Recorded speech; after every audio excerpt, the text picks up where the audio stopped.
Live from New Delhi, you're watching DD India Live, India's voice to the world with me, Deepika, coming up in the next half an hour. 47th ASEAN Summit underway in Kuala Lumpur. Prime Minister Narendra Modi to participate in ASEAN India Summit virtually. Thailand and Cambodia sign expanded ceasefire deal in the presence of US President Donald Trump in Malaysia. Both the nations pledged regional stability. Trump calls the deal historic. Eastmore, Asia's youngest nation, becomes 11th member of the Southeast Asian bloc ASEAN. Eastmore Prime Minister says history made as members signed the declaration.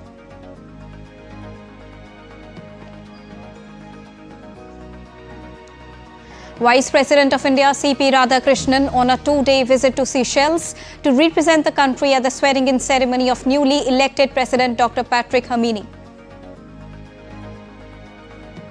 And in ICC Women's Cricket World Cup, India all set to take on Bangladesh in their last group stage match in Navi Mumbai.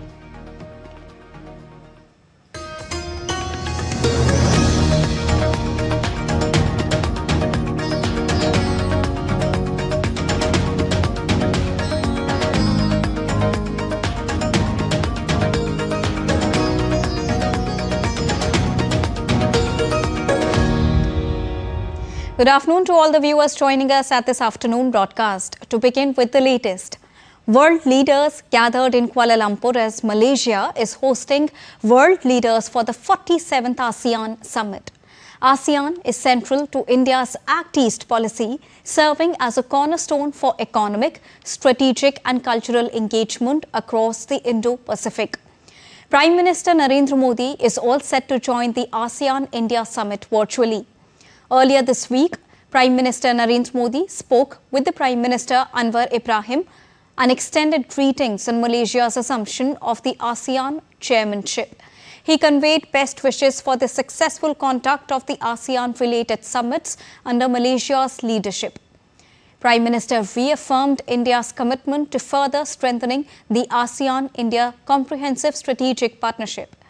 While India and ASEAN will look forward to strengthen their cooperation in maritime security, counter-terrorism and cyber security. Both the nations will also expedite the ASEAN-India Trade in Goods Agreement to make it more effective and user-friendly, and also to promote diverse, secure, transparent and resilient supply chains. They will also look forward to cooperation in humanitarian assistance and disaster relief, along with peacekeeping measures, and cooperate on emerging technologies including AI, blockchain, Internet of Things, robotics, quantum computing, 6G, and further boost people-to-people ties with strengthening the designated ASEAN-India Year of Tourism. Asia's youngest nation, Eastmore, became the 11th member of the Southeast Asian bloc ASEAN at its summit on Sunday after being signed in by the leaders of member states. Now, Eastmore, also known as Timor-Leste's joining, was formalized by ASEAN leaders at the opening of their annual summit in Kuala Lumpur on Sunday, where applause rang out as Eastmore's flag was placed on the stage. Eastmore's accession to the Association of Southeast Asian Nations follow a 14 years long wait. It represents a symbolic victory for its President Jose Ramos Horta and Prime Minister Xanana Gusmao, the heroes of its struggle for independence. In an emotional speech, Eastmore's Prime Minister said it was a historic moment for his country, with a new beginning that would bring immense opportunities for trade and investment. He said Eastmore's accession is a testament to the spirit of its people, a young democracy born from the struggle. Malaysian Prime Minister Anwar Ibrahim welcomed Eastmore to the ASEAN family and said it reaffirmed the shared destiny and deep sense of regional kinship. To President Ramos Horta, Prime Minister Xanana Gusmao, its place here completes the ASEAN family, reaffirming our shared destiny and deep sense of regional kinship. Within this community, Timor-Leste's development and its strategic autonomy will find firm and lasting support. Thai-Cambodia leaders sign expanded ceasefire deal in the presence of US President Donald Trump. The leaders of Thailand and Cambodia signed an enhanced ceasefire deal in the presence of the president, who intervened in the month of July to bring an end to their deadly 5-day border conflict. It builds on a truce reached 3 months ago after Trump called the then leaders of the two countries and urged them to end the hostilities or risk putting their respective trade talks with Washington on hold. The two countries, in a joint declaration, committed to establishing an ASEAN observer team, military de-escalation and removal of heavy weapons from their border area, with Thailand agreeing to release 18 Cambodian prisoners of war if the measures were implemented. They also agreed to coordinate on removing landmines, which were the trigger for the fighting after a Thai soldier was maimed during a border patrol. The agreement was signed soon after Trump's arrival at a summit of the Association of Southeast Asian Nations in Kuala Lumpur. Speaking on the occasion, Trump called the two leaders courageous and said the truce he brokered saved millions of lives. Earlier, US President Donald Trump arrived in Malaysia on Sunday on the first leg of an Asian tour. In Malaysia, Trump is due to attend the Association of Southeast Asian Nations Summit. He is also expected to meet Brazilian President Luiz Inácio Lula da Silva on the sidelines of the ASEAN Summit. The highlight of Trump's visit is expected to be South Korea, where Trump will meet Chinese President Xi Jinping on Thursday for the first time since his return to the office. Trump is due to land in the southern port city of Busan on Wednesday, ahead of the Asia-Pacific Economic Cooperation Summit, and will meet South Korean President Lee Jae-myung. Trump is also expected to meet North Korean leader Kim Jong-un for the first time since 2019.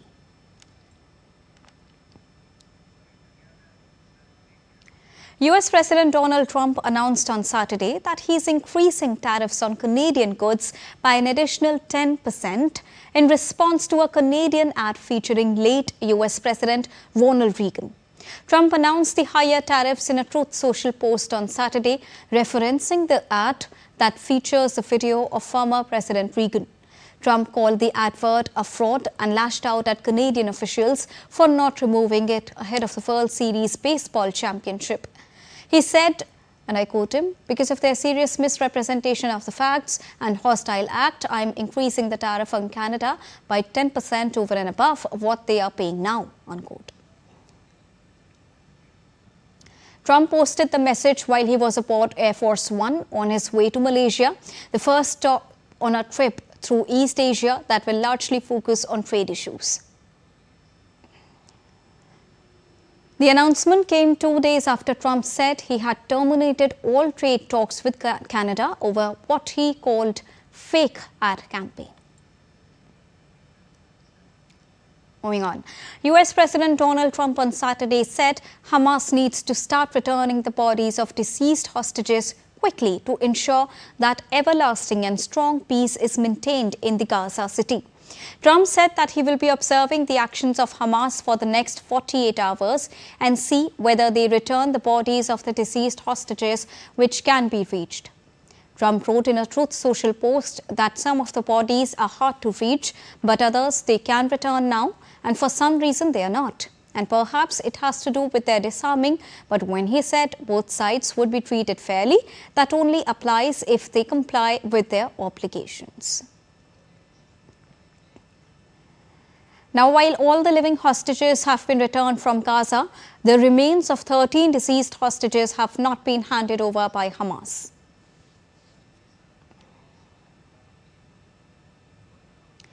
Meanwhile, Israeli forces said on Saturday it had carried out a targeted strike on an individual in central Gaza who was planning to attack Israeli troops.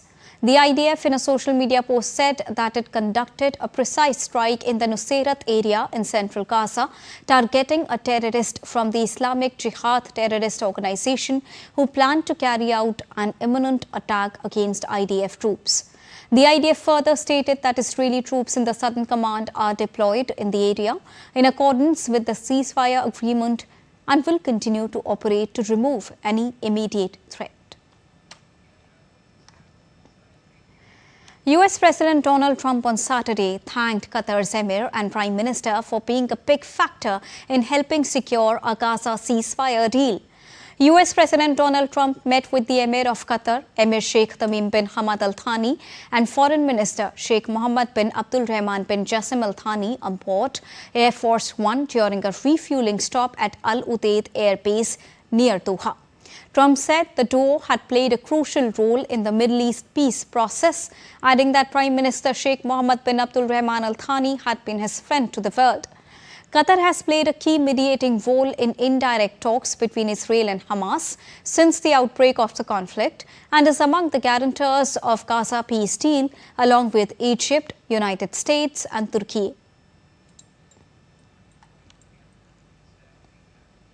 US government shutdown is now on day 25th with no resolution in sight as both the sides remain entrenched in their positions over the second longest funding lapse in the history. The Senate adjourned on Thursday and won't return until Monday afternoon, meaning the impasse is all about certain to stretch into another week. The upper chamber has failed to advance a GOP funding bill 12 times, most recently on Wednesday. Now, more than 40 million Americans are at risk of going without food assistance benefits at the end of the month if the shutdown continues.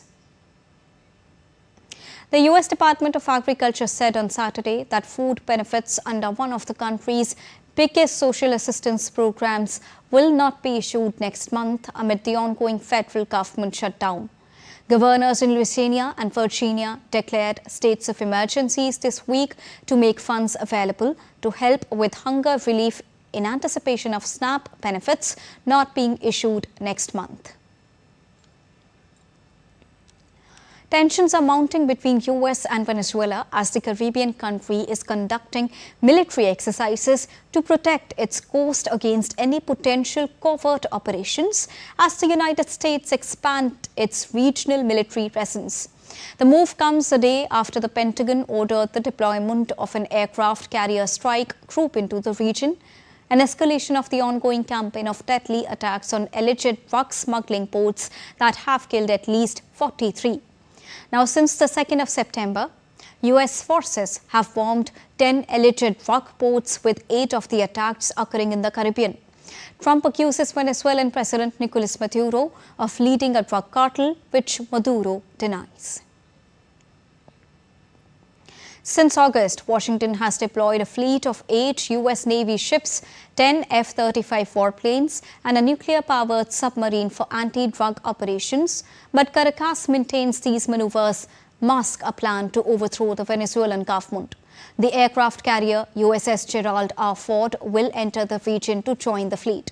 The warship USS Gravely is also traveling to Trinidad and Tobago on Sunday for 5 days of joint exercises. Workers in Jamaica's capital, Kingston, spent Saturday filling sandbags and stocking up on supplies as Hurricane Melissa continued its approach towards the island. Workers and the business owners were seen loading sandbags into pickup trucks, while residents filled fuel canisters in last-minute preparations. Drone images showed strong winds affecting the shoreline of Harbourview, a coastal neighborhood east of downtown Kingston. As per the US National Hurricane Center, Hurricane Melissa has strengthened into a Category 3 storm. Travelers at an airport in Jamaica were seen leaving early ahead of Hurricane Melissa's arrival, with some cutting short their vacations. Hurricane Melissa is rapidly strengthening and is expected to move closer to Jamaica and Hispaniola early in the week, bringing heavy rain, coastal flooding and strong winds. Forecast to hit Jamaica as a Category 4 storm on Tuesday with winds of 130 to 156 meters per hour. It will last 5 days, prompting widespread preparations. Time to take a short break, but still to come on the other side. Prime Minister Narendra Modi shares his thoughts with the people of the country and abroad in Mann Ki Baat's 127th episode. After the break, we'll get you more updates on the resumption of operations on T2 terminal of New Delhi's International Airport. And after the break, more on the ongoing festival of Chhath that observes day 2 today.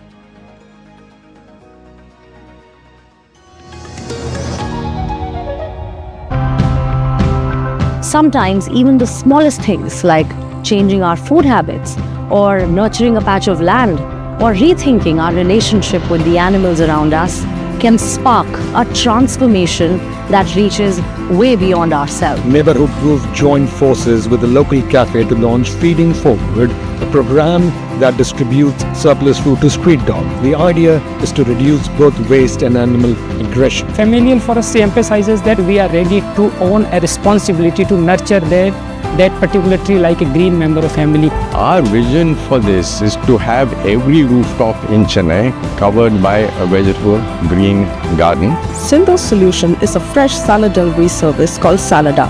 She and her husband have created 10 jobs and serve over 3,000 customers in Chennai.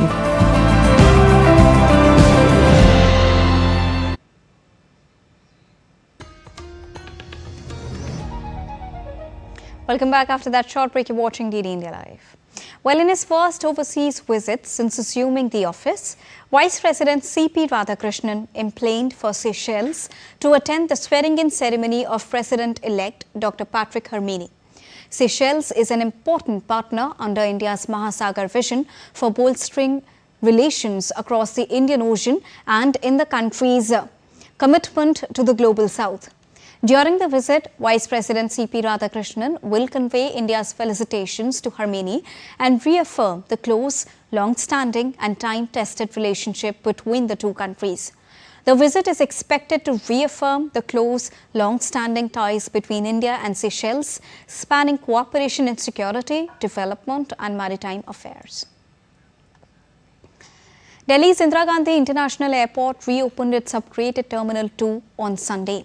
The upgraded terminal aims to offer passengers a smoother, faster and more comfortable journey featuring new technologies and modern facilities.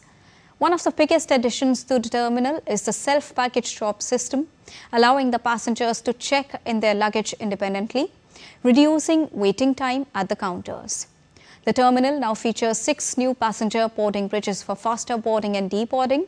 It also includes virtual information desk, clear wayfinding signage and improved facilities for persons with reduced mobility to make travel more inclusive. The terminal also features modern fire systems, a high-resolution flight information display system and redesigned airside areas for smoother aircraft movement. And Chhath Puja, one of the most sacred and eco-spiritual 4-day-long festival, is being celebrated with immense devotion. The second day, known as Kharna, involves a rigorous day-long fast without water. The devotees spend the entire day in devotion, meditation and preparations for the coming rituals. In the evening, after the sunset, the fast is broken following the performance of Kharna Puja. The prasad for this ritual typically includes rice pudding made with jaggery and milk along with fruits. People give the prasad to the gods and then share it with their family, friends and neighbors. After eating this holy dish, the followers start a 36-hour fast without food or water that lasts until the last morning ritual. Prime Minister Narendra Modi on Sunday extended his heartfelt greetings on the occasion of Chhath Parv's Kharna Puja and saluted all the devotees observing the fasting day. Kharna symbolizes inner purification, a step to cleanse the mind and soul before offering prayers to God Sun. Prime Minister Narendra Modi extended Chhath greetings to the people of the country and said that the festival reflects the deep unity of culture, nature and society. Addressing the nation through his monthly radio program Mann Ki Baat, Prime Minister said Chhath unites every section of the society, calling it a beautiful example of India's social unity.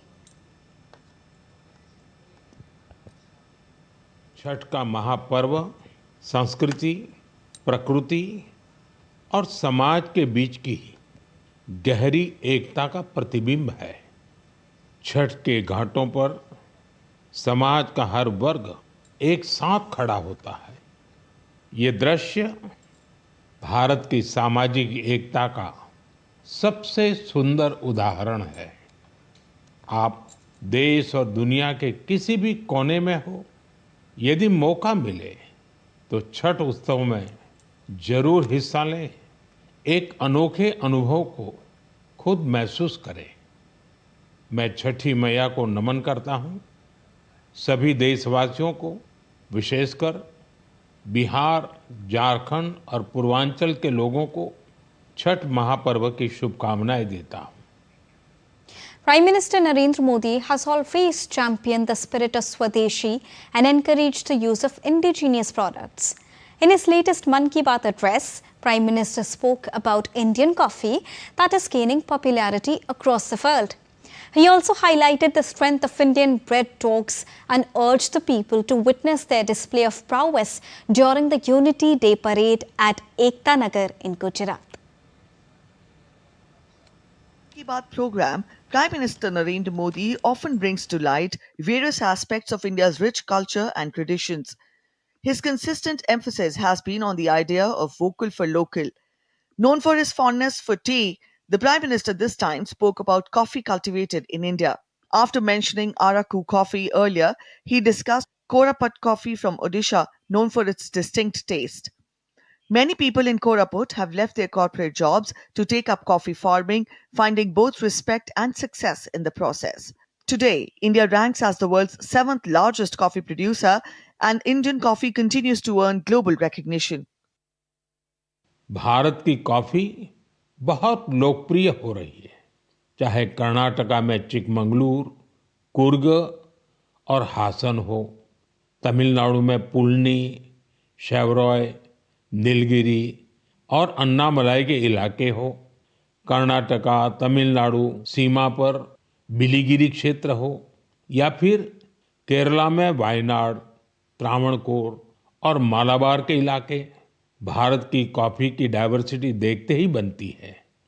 मुझे बताया गया है कि हमारा north east भी coffee cultivation में आगे बढ़ रहा है। इससे भारतीय कॉफी की पहचान दुनिया भर में और मजबूत हो रही है। The Prime Minister also recalled how 5 years ago he had appealed to citizens and security forces to adopt Indian-bred dogs. Today, those efforts have yielded encouraging results. The BSF and CRPF have increased the number of Indian breeds in their units and are training them more effectively through technology and innovation. He also appreciated the BSF for giving Indian names to their dogs instead of foreign ones and commended the extraordinary courage shown by these Indian breeds. पिछले वर्ष छत्तीसगढ़ के माओवाद से प्रभावित रहे क्षेत्र में गश्त के दौरान सीआरपीएफ के एक देसी श्वान ने 8 किलोग्राम विस्फोटक का पता लगाया था। बीएसएफ और सीआरपीएफ ने इस दिशा में जो प्रयास किए हैं, उसके लिए मैं उन्हें बधाई देता हूं। वैसे मुझे 31 अक्टूबर का भी इंतजार है। यह लौह पुरुष सरदार पटेल की जयंती का दिन है। इस अवसर पर हर वर्ष गुजरात के एकता नगर में स्टैच्यू ऑफ यूनिटी के समीप विशेष समारोह आयोजित किए जाते हैं। यहीं पर एकता दिवस परेड भी होती है और इस परेड में फिर से भारतीय श्वानों के सामर्थ्य का प्रदर्शन होगा। आप भी मौका निकालकर इसे जरूर देखिएगा। In his monthly radio program, Prime Minister Narendra Modi also mentioned the growing spirit of innovation in small towns and villages. He urged citizens to share stories of individuals and groups working selflessly to bring social change so that more such inspiring efforts can reach people through his program. Bureau Report, TD India. And in 127th episode of Mann Ki Baat, Prime Minister Narendra Modi urged the citizens to join Unity Run, marking Sardar Patel's 150th birth anniversary on 31st October, who was a key figure in modern India, exemplified unity, cleanliness and good governance. Patel जी की 150वीं जयंती का दिन पूरे देश के लिए एक बहुत विशेष अवसर है। उप प्रधानमंत्री और गृह मंत्री के रूप में उनके योगदान के लिए हम सभी सदैव उनके ऋणी रहेंगे। साथियों, सरदार पटेल ने भारत के ब्यूरोक्रेटिक फ्रेमवर्क की एक मजबूत नींव भी रखी। देश की एकता और अखंडता के लिए उन्होंने अद्वितीय प्रयास किए। मेरा आप सबसे आग्रह है, 31 अक्टूबर को सरदार साहब की जयंती देश भर में होने वाली रन फॉर यूनिटी में आप भी जरूर शामिल हो और अकेले नहीं, सबको साथ लेकर के शामिल हो। एक प्रकार से युवा चेतना का ये अवसर बनना चाहिए। एकता की दौड़ एकता को मजबूती देगी। ये उस महान विभूति के प्रति हमारी सच्ची श्रद्धांजलि है, जिन्होंने भारत को एकता के सूत्र में पिरोया था। On to sports now. India's women's cricket team is all set to face off Bangladesh in their last group stage encounter at ICC Women's Cricket World Cup in Navi Mumbai today. Having already secured a spot in the semi-finals, India will aim to conclude the group stage on a positive note. The tournament has been a mix of highs and lows for India, as the hosts began with consecutive victories over Sri Lanka and Pakistan. However, later on, they faced 3 straight losses to South Africa, Australia and England. India made a strong comeback in their crucial match against New Zealand, winning by 53 runs through the DLS method. India will face table toppers Australia in the semi-finals. And that's all for this edition of DD India Live, but do let us know your thoughts on the news of the day. For those on the go, you can get all the latest news and updates from India and across the world on the DD India mobile app. The app is available on both Android and iOS platforms. Scan the QR code and download it right now. We'll be back with more news as it breaks here on DD India. I'm Deepika, and for more of us here in New Delhi, thank you so much for watching DD India Live. Namaskar.